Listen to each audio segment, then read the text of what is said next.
Il-kumpanija Kanadiża MPXI involuta fil-produzzjoni tal-mediċinali tal-kannabis ħabbret li sa tmiem din is-sena se tkun fetħet impjant f'Malta b'investiment ta' 3 miljun euro, investiment li mistenni jwassal għal ħolqien ta' bosta impjiegi ta' kwalità.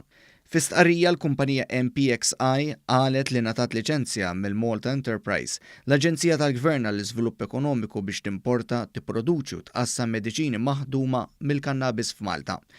Il-liċenzja tippermetti wkoll l-esportazzjoni tal-prodotti tagħha f'ċertu swieq internazzjonali bħal dawk tal-Unjoni Ewropea.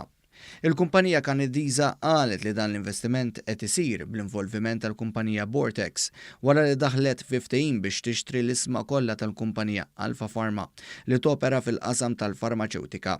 Il-kap eżekuttiv ta' MPXI, Scott Boyes, qal li kienu fortunati ħafna li identifikaw medda ta' arta 1200 metru kwadru li tista' tiġi adattata għall produzzjoni tal-kannabis mediċinali. Huwa fisser dan l-investiment f'Malta bħala pass importanti għal pjan ta' espansjoni fl-Ewropa għalli Malta mhux biss tipprovdi aċċess sa' swieq Ewropej, iżda għandha wkoll standards għoljin fil-qasam tal-farmaceutika u qasam regolatorju b'saħħtu.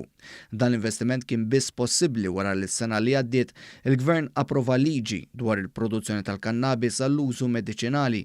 Bosta kumpaniji internazzjonali konfermaw l-investiment tagħhom f'ambjent regolatorju ċar u liċenzjat mill-Gvern.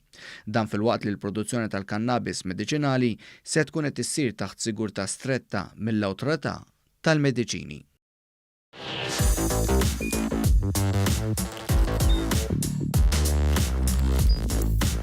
Idħol fuq one.com.mt u hemmhekk tista' tara l-programmi kollha li jxandru fuq One permezz ta' One Play.